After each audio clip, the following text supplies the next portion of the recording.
Hi, everybody. Welcome to the Knoxville Business Growth Collaborative.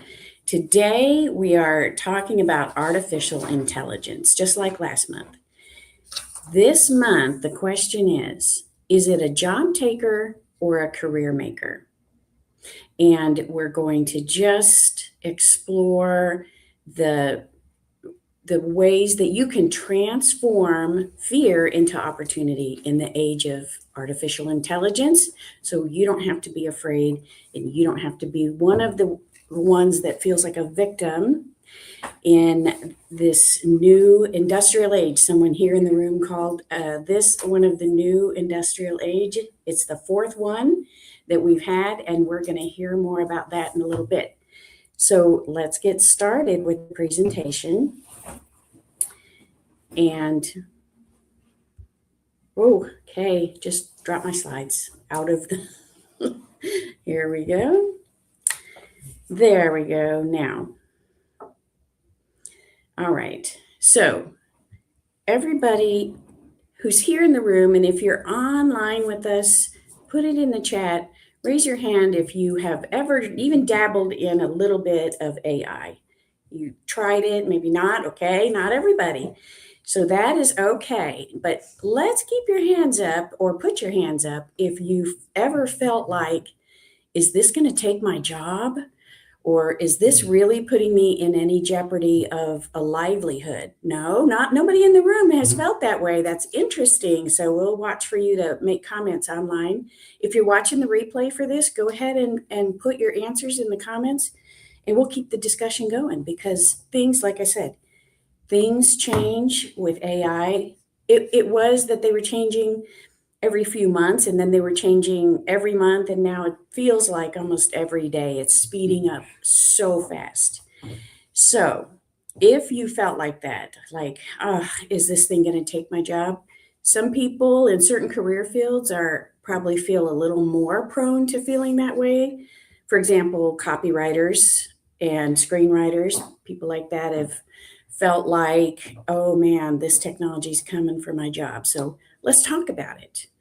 But here is the good news that this is not necessarily a job replacement, okay?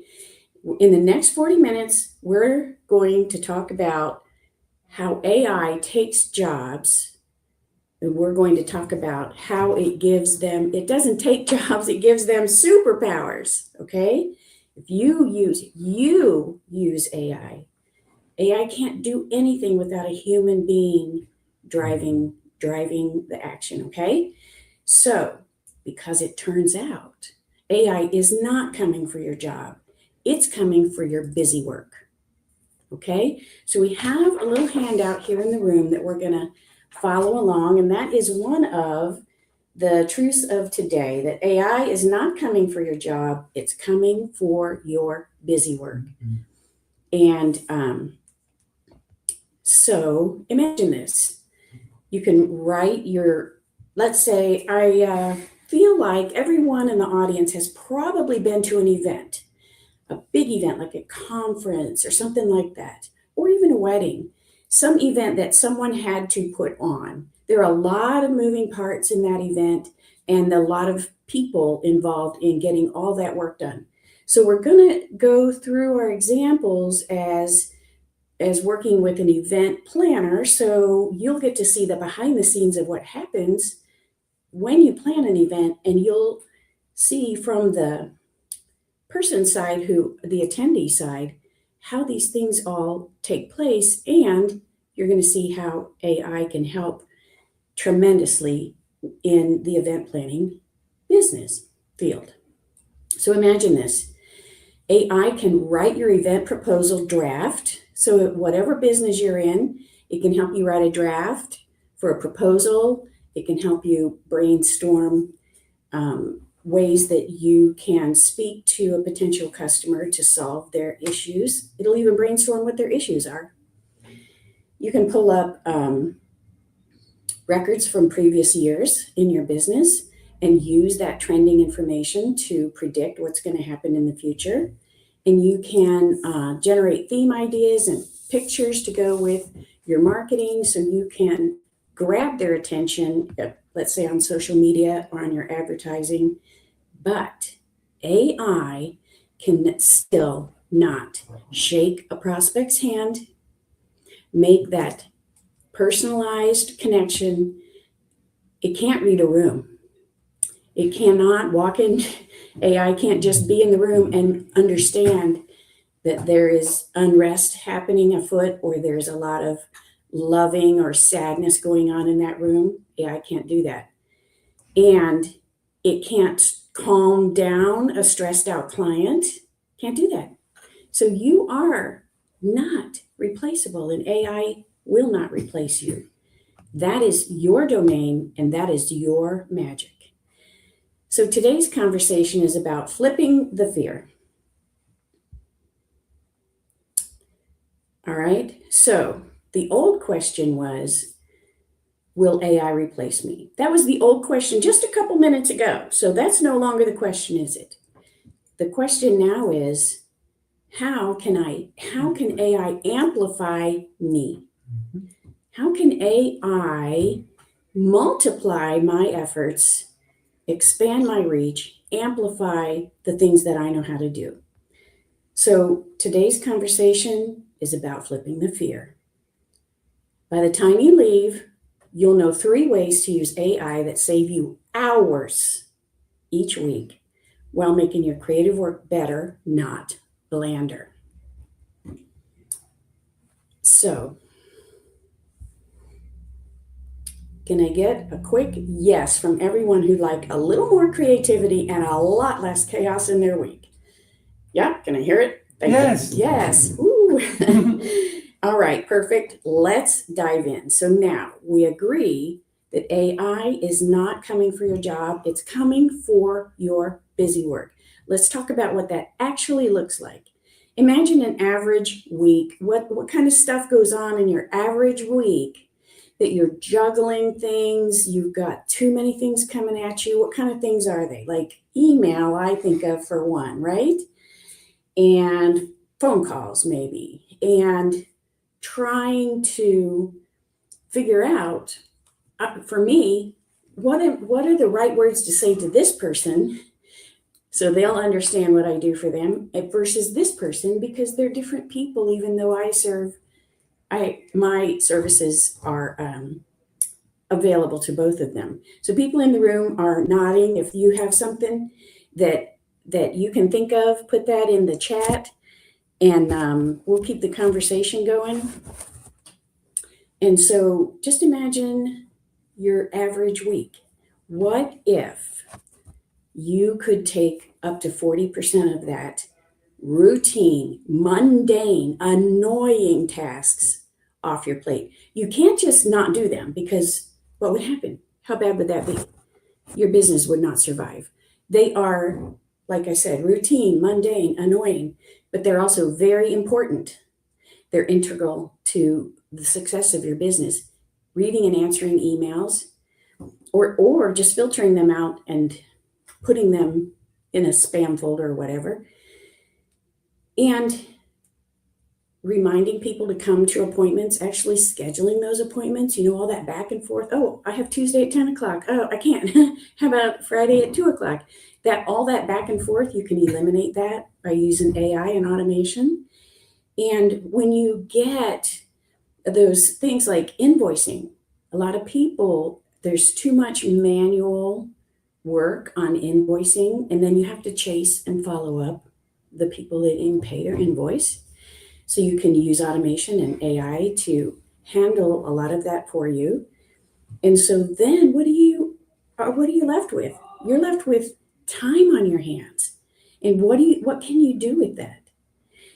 You can be creative. Like, you can actually sit and relax and be in the space and think of the next big thing. Do some R&D, do some brainstorming, go out and check what's happening in your industry and do some research. Things that you can't really do thinking on that higher level when you're stuck at the keyboard like this, trying to make your business work every day. So now, we know AI is not coming for your job. It's coming for your busy work. Let's talk about that, what that looks like. So up to 40% of your week is stuck doing those kind of tasks.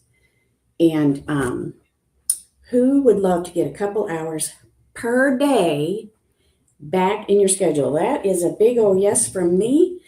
And just from automating your administrative tasks. So now imagine what you could do with that time. So we already talked about that, a few ideas. What would you do with that time?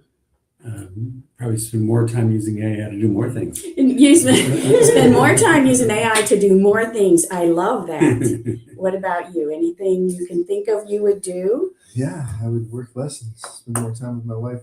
That's little farm animals, exactly, yeah, work less, spend more time with my spouse and the farm animals. So, I do What work about- in the office with my spouse, so there you go, that's we're true. together. Yeah. I'd have more time to take the kids to go do stuff. Yes, more time to take children to play, right? Think about all the fun things that they say, oh, can we, right? Can we? And you a lot of times have to say, no, I'm working. And so you wouldn't have to work as many hours. So that is amazing. But it's not all automation. Designers and marketers and photographers are using AI tools like Midjourney and Firefly to brainstorm visual themes and create color palettes and even mock up signage when they need it. And all of these things can be done using there are several different platforms for AI. And again, remember, was it 2 years ago about we had ChatGPT kind of just like came into our lives, right? It was the summertime, I think. So there was AI, that was it. As far as the general public knew, AI was widely used in certain industries, but the public got access to AI when ChatGPT came along. And then within, I'm going to say 6 months, because a friend of mine actually dragged me kicking and screaming into the AI with ChatGPT because I said, I don't want to learn one more new thing. My brain, I was the one overwhelmed. I had too many things going on. I was overtaxed and I thought, I can't learn one more thing. And business coach said, yes, you will. You're going to do it. Because if you don't, you will get left behind. And so I did it. And now I do understand that you can get left behind if you're not embracing this technology. However, so we had ChatGPT, we had one thing that was AI in most of our minds. And within, I'm going to say 6 months, we had Claude and Perplexity, and I think Gronk and DeepSeek and DeepSeek. Gemini. Gemini is Google's product that came out. And it seems like it seemed like to the public that maybe they were behind the eight ball. It really is. But they were developing that the whole time, and they were smart to bring it out when they had it actually ready, not too soon. So and then now, that was a year and a half ago, let's say, that those next generation ones came out. And now I feel like weekly, there's a new ability for me to have access to AI. In fact, the other day I wanted to make a thumbnail, a YouTube thumbnail. And I know that I can do that on Canva, but I wanted advice on how to design it so it would attract the attention of the right person that I wanted their attention. So I used Perplexity and I said, okay, make me a thumbnail. Well, Perplexity doesn't do that. It doesn't actually make the picture, but it said, I can tell you everything you need. It laid out the font size. It laid out the quadrants of what needed to be where, which kind of graphics, what colors, even the hex colors. It gave me everything I needed without giving me the picture. It gave me everything about the picture. So I took that description and I went to Canva. I didn't even know, but Canva now has an AI feature. So I just dumped that right into Canva's AI and it created the picture for me. Chat will do that automatically now. Chat, and I knew that Chat would do pictures. And I went to Perplexity specifically because I use it almost daily, so it knew me really well. That's the reason I went to Perplexity, but ChatGPT will do pictures now. Another place you can get pictures made really easily is Bing.ai. And you do not have to be using Bing as your what am I trying to say? Browser in order to use Bing.ai to make pictures. So, got a little off track. I get so excited. However, we're saying first there was just chat, then there was maybe 6 more in the next 6 months, and now it's almost daily. In fact, almost any service that you use online, if they don't already have their own AI version or AI input integrated, they're probably going to soon. So it's definitely a part of our lives. And what we're talking about today is it does not have to be the thing that puts you out of business or takes away your job, because we're going to talk about how you can use the tool. It is a tool. That's what it is. So here's the mindset flip. Your competition is not AI. Let's say that again. Your competition is not AI. Your competition is, and that's on our paper today, your competition is the person who learns how to use AI, embraces it, and integrates it into the work that they're doing. That is your competition. That is who's going to leave you behind, not the AI itself. So, here's a true story from an event planning company, Eventico Technology. They're San Francisco based. They do events that are multi-day. Thousands of people attend their events, and they're just massive events worldwide. So they hit a wall, though. Every business is going to hit a wall. They were trying to manage all their real-time logistics, their vendor coordination, all the attendee personalization, and then they turned to AI tools to see what they could do better.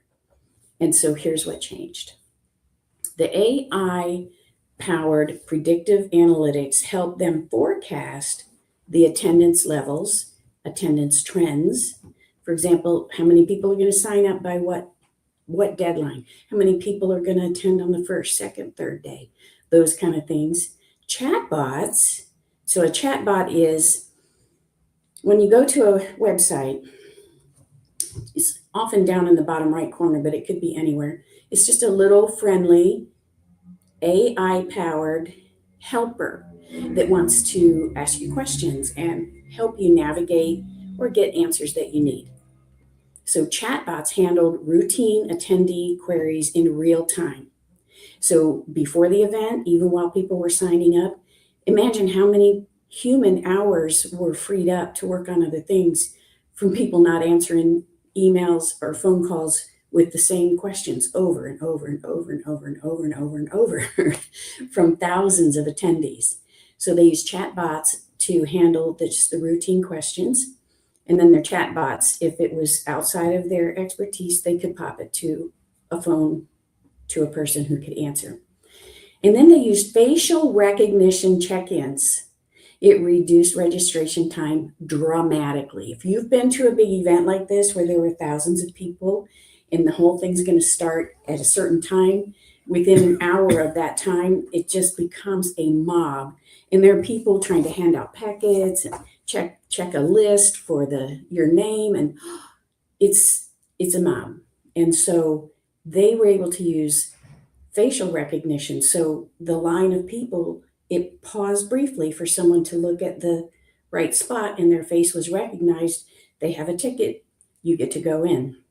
And so the line moved so much faster. So here's the results of what they got by using these AI powered tools. They got a 20% higher attendee satisfaction rating, and they got a 30% lower management costs to run the whole thing. So you would think possibly if you're going to reduce your management costs by 30%, you're probably going to get more complaints, but you might feel like there's a trade-off, right? We'll take that. but they didn't get a lower rating. They got a 20% higher rating. People were happier with the way they were running that event versus all the other events in the past. So their human staff did not shrink either. You might think, oh, they laid off a bunch of people. No, their human staff was finally had the time to design a more interactive experience, a richer customer experience, and that's why their attendees were so happy. So AI handled the data and the humans handled the delight. So they were able to actually take time and help someone if they felt ill or fell or got lost or anything. Their human staff could spend that time with that attendee and really help them versus not even being there because they're behind a computer screen or being always in a rush. So this story isn't about $1 million tech budgets. It's about mindset. Eventico started small, and one use case, one process, one measurable win. And then that's a formula that you can use too. Now, let's make this practical. Think about the one task that you have, your recurring task. We talked about that a second ago, that eats up your week. Now, imagine having that handled. And how long does it take when you ask AI for something? Nanoseconds. A nanosecond. That's right. So things that used to take hours Days. or days or even weeks. Think about I have a business, of course, and I started working closely with someone, and we discovered right away we needed standard operating procedures so we could both be doing the same thing the same way, even if we weren't talking to each other. And I didn't know how to write a standard operating procedure. I'd read them many times in my career in corporate America. I'd read them many times, but had never written one. And I really felt like I was asking my AI helper what headings to use and how to do the paragraphs and those kind of things, what belongs on the page. And I said I wanted to write a standard operating procedure.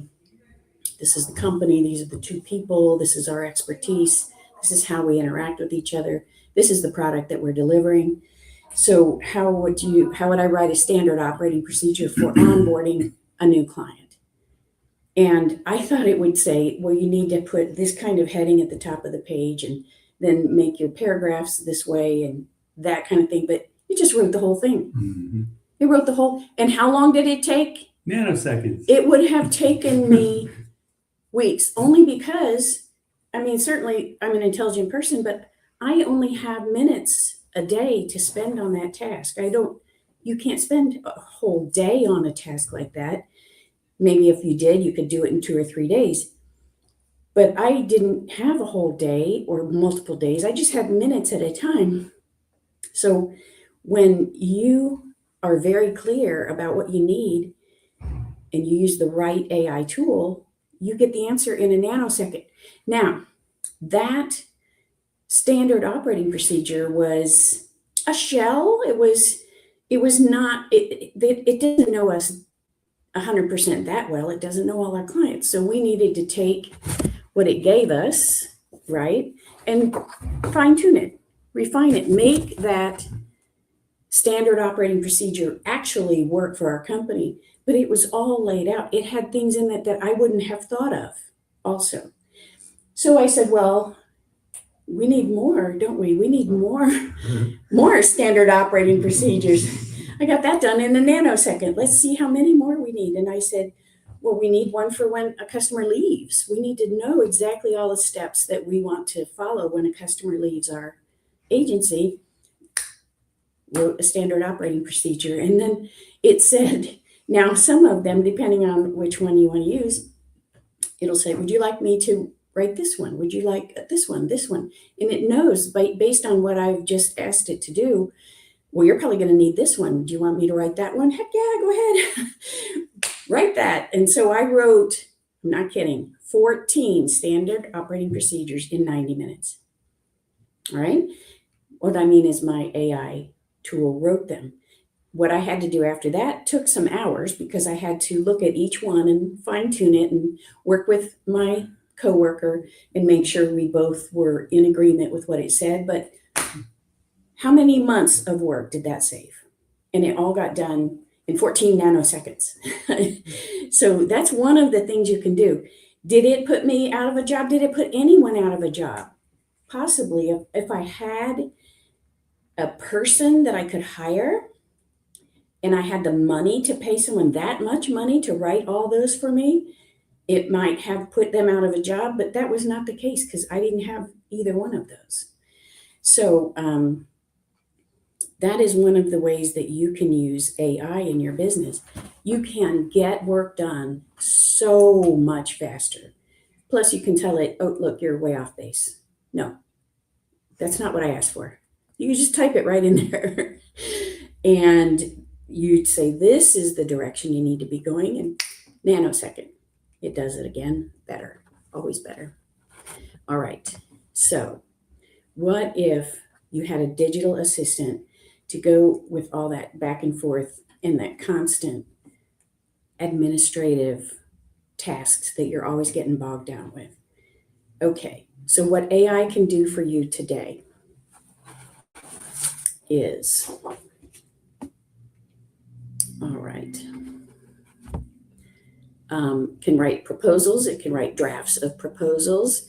It can build timelines. It can do color palettes again. And remember, a lot of people don't know this. Colors make people feel things.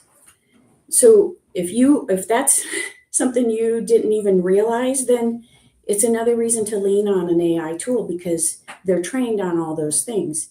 So if you're, let's say, we'll stick with events. If you're planning an event where you want people to be calm and find their center and escape the stresses of the world, and you're at a retreat and you're shutting out all that, and you want people to relax, you want to use certain colors in your signage and in your online things that are going to attract them to register, and in your fabrics that you put into the room. And if you're not familiar with all that, use your AI assistant. Let them help you figure those things out. So that's colors. It can handle registration.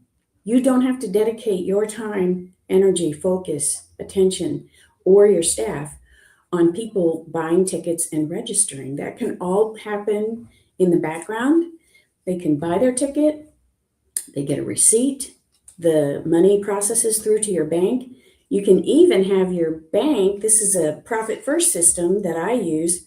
When that money hits your bank, then it distributes out into multiple accounts. So you've got your tax, your profit, your owner's comp, your operating expense. You can split that money out right away automatically. You don't have to remember to do that. It's off your mind. So we started out today with a question. There's our 2+ hours a day. So we started out today with a question. Is AI a job taker or a career maker? And now, after everything we've explored, the stories, the tools, the possibilities, I think we can answer that together. And we're getting caught up with the slides. We already went through our examples and our reoccurring tasks. So the answer is, it is not an either or, it's really both, depending on how we use it. Because the truth is, AI does not decide our fate. AI, for everyone here today and everyone watching the replay, I want AI to be a career maker for you, not a job taker.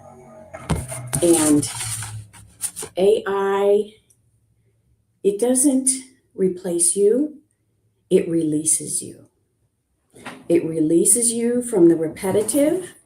It releases you into creative space, creative thinking, and it releases you to do the meaningful work that humans can do. Connect, inspire, and imagine. So here we have a challenge for today. So remember, AI is your assistant, not your adversary. Your creativity and empathy are your edge. And the future belongs to the learners, not the fearers. So follow along because we're going to dispel the fears around business systems, automation, AI as we go through this year. So here's your challenge. Before you leave today, open your phone and pick one task that you do every week that drains your time and steals your joy, and ask AI to do it faster. Okay, not someday, not when things are calmed down. Do it today. That's the moment you stop being afraid of AI and you start partnering with it. Because in the end, this is not about jobs or technology. It's about potential. AI won't take your job, but it will take your limits, take your limitations away. And when you pair that kind of power with human imagination, there's absolutely no ceiling on what you can create. It's not your job taker, it's your career maker. Now go make something extraordinary.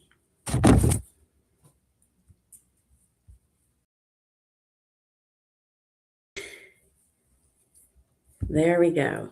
So that is today's presentation.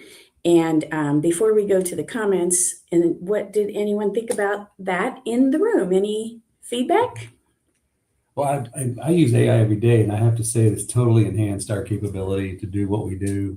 It is all about how you embrace it. You can be scared of it, or you can be excited by it, and that'll totally answer that question if it's a job taker or a career maker. That's right. Yeah. It's a tool, just like anything else, like fire or a hammer or a gun or a pencil. It's a tool. It's what you do with it that determines the outcome. I'm just going to put a microphone over here so we can hear. So tell us about those 4 industrial Well, I actually have the slides pulled up. revolution.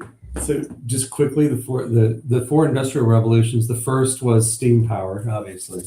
It happened in the mid 1700s and mid 1800s. The second industrial revolution was new energy: electricity, gas, oil, transportation. The internal combustion engine was really the second industrial revolution. The third, jet engines, nuclear power, computers, television. What we think of as the modern age, but it's actually been around for quite some time. So mid 1900s to early 2000s. We're now in the fourth industrial revolution, which is the age of automation, augmentation, robotics, nanoparticles, 3D printing, renewable energy, space exploration, permanent presence on other planets, becoming a Kardashev level 1 society, which will be the fifth industrial revolution. So Elon Musk will probably take us into that one, or his the people that follow him. Possibly Jeff Bezos will be tagging along there. So, Yeah. but it's all an exciting time, and this one's advancing much faster than the other ones. And that is Well, it's exponential every time. Every industrial revolution progressed faster and created more revolutionary change than the last. So it's just pretty exciting to be living through it, and it's happening right now. It's been happening. It's definitely happening right now. Everyone's touched by AI.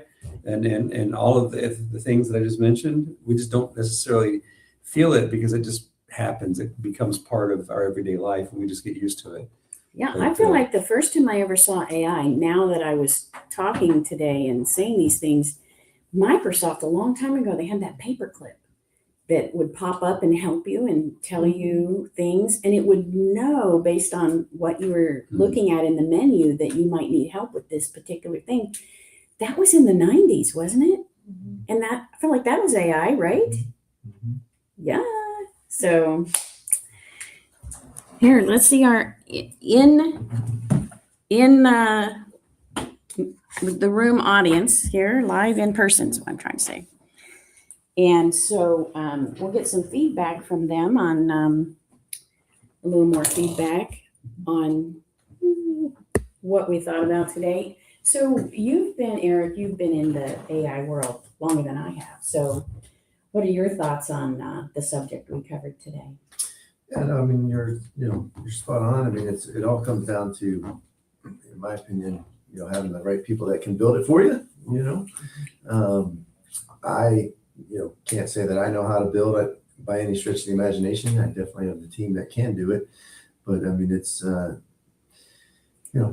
all the things you talked about, though. I mean, like whatever repetitive task that you're doing, you just want to look in your business and think of what you're doing manually every day, all the time. And how can you automate it? And then how can you bring in the right people to help put those automations in place for you using AI to streamline your business? And now specifically, you have experience in the AI voice, More on the right? voice AI side. So it is still so unrefined that a lot of people, they're resisting it. I feel like now how people are resisting the AI voice is how we resisted the answering machine and voicemail when it first came out. I'm still resisting voicemail. Are you? I hate it. So how do you see that progressing? I mean, certainly we're going to get to a point where it's just going to be commonplace to have AI voice people calling you. And when you call somewhere, you're going to speak to an AI voice person. How do you see that progressing in the next few minutes, maybe? I don't know. Wait, it already changed while we were standing sitting. Yeah, again, I don't do the building side of it, but from the dev team, it's more of the prompting, that comes along with it and the tools that you're using. I mean, we have people that, implement the AI voice from an inbound perspective to handle inbound phone calls. And kind of like we were talking about the other day, some people, like it to disclose up front that, hey, this is, I'm Eric, I'm an AI automated assistant, helping so-and-so company. Other clients, they don't want to disclose at all, and people have no clue. Some, I'd say more times than not, they have no clue when they're talking to the AI. I asked them how they feel. Ask them how they feel. Let them really tell me real fast if it's a person or AI. I was going to say, I haven't encountered one that I know of that I thought was human and turned out to be AI. Yeah. But then again, how would I know? Yeah. Yeah. Sometimes you can pick it up pretty quick, but other times, like you said, you don't know. I mean, they'll consumers saying, "Thank you, sir. Thank you, ma'am. Yes, this has been a fantastic phone call." Yeah, and used to be if you would interrupt them, that would be a clue because they wouldn't know what to do. They would just keep repeating what they were supposed to repeat. But they're better now. You can interrupt them and they'll go. Actually, if they're polite, it probably isn't AI. That's a good point. And maybe that's not a bad thing. So I saw a demonstration just yesterday, I think it was, and the AI was trying to help. The person was asking questions, and then the person intentionally was interrupting and said, "No, wait, hold on. That's not what I want." And the AI said, "Oh, okay, no problem. Tell me again what or something like that." Like she didn't even skip a beat. It was amazing. And interrupted several times during the phone call, changed the direction of the discussion. And yeah, I mean, it comes down to the prompting, the settings, and the platforms that you're working off of. Some platforms are more consistent, reliable than others. Latency's gotten is a big deal, and it's making sure you have that latency dialed in as efficient as possible. What is latency? Just kind of like what you were talking about. Like if you interrupt, it's not taking. It's lag time. Yeah, lag time. So I figure that quicker than we can imagine, it's just going to be part of our lives, like next week voicemail is. And we don't even have answering machines anymore, but we have voicemail. And it's, in fact, now it's a little frustrating if someone doesn't have voicemail, right? Whereas when it first came out, people resisted it. I have all my voicemails translated to text and sent to me immediately so that I can respond. Oh, I like that. But I don't have to actually engage with, because we get a lot of, calls like, would incredible towns like to have a agent that, I'm like, no. But if it's someone, hey, I'd like to learn about marketing, cool. So then that person I'll call back, but it shoots me an instant text message. So I can immediately see and then I can respond immediately to them. That's It fantastic. allows me to filter the spam calls, the cold Mhm. calls from the actual potential client or, or partner calls. So you don't have to listen to voicemail anymore. Nope, I do not. And that is a blessing. How else are you using Hmm? it? How else do you use AI? Oh, Lord. So we are we have a couple thousand page website and we're in the process of literally AI optimizing. Oh, I'm sorry. Am I not close enough? Go ahead. Oh, I'm rocking. I'm sorry. We're in the process of optimizing all of our client directory pages, our pillar pages, using AI to optimize for, the best search engine results possible based on the keywords for that page. So we are seeing amazing results in search improvement. Fantastic. In addition to that, we're also the AI is a large language learning model. So what does it want to do? It wants to learn. Think of it as a hungry toddler. It's always asking questions, always touching things, always going into new rooms. So if you interact with the AI and ask it questions and prod it and push it along to get it to the information you want it to look up, then tell it that's a good response. Tell it that it's what you were looking for and that it was helpful. So I go teach the AIs, and now when you search for business networking and e-marketing, we're in the AI summary. And that's something that's just taking a little bit of time really to just teach the model. And any business can just get on there and just start asking questions.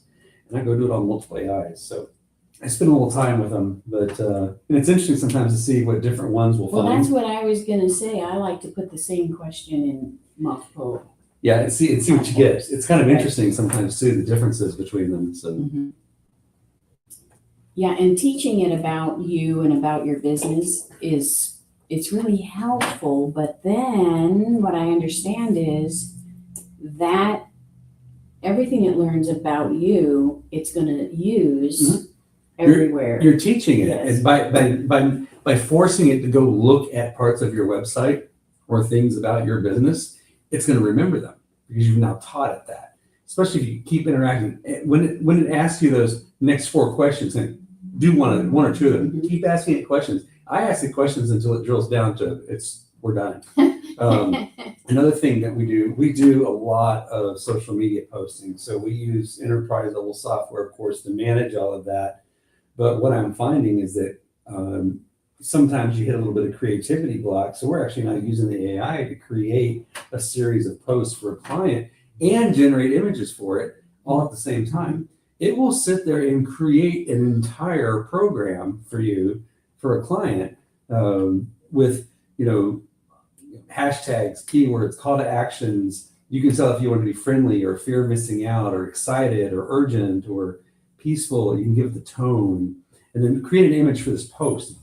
Man, it's spot on. It just is amazing work. And it saves so much time. Mm-hmm. I've got 3 screens in my workstation. I'll have one working on that while I'm doing something else. And then when it pops up, I'll go throw it into the other one, keep back with what I'm doing, give it the next one to set up. It churns out a bunch of stuff, go in and schedule it and just keep going. So it definitely speeds you up. Yeah, it When you're doing magnifies mass your campaigns. efficiency and multiplies. Absolutely. It's a force multiplier. Exactly. Yeah. Well, another thing is people feel like, especially with the automation that I do, the automated emails and those kind of things, and they say, well, I don't want it to be cold and robotic. And they say, I don't want it to annoy my customers, like send too many and, spam them. But all of this, including the AI and the automation, you set the tone, you decide when the emails go out, you decide how often to take. Well, you can change them up too, so it's not the same old thing every time. Mm-hmm. You're totally in control of the whole thing. And it's like you were saying, it's just a tool, like a hammer or a washing machine or any other kind of tool that we use in our lives. You did ask, the one thing I wish AI could do for me is the housework. Yeah, that's the one thing it hasn't done yet. But I'm waiting for Elon to build me an Optimus robot. Okay. I've seen that movie, but we'll see if it turns out better. Oh, yeah. All right. Okay. So thanks for being here with us, and put your comments in when you watch the replay. We would love to see what you think about all this AI.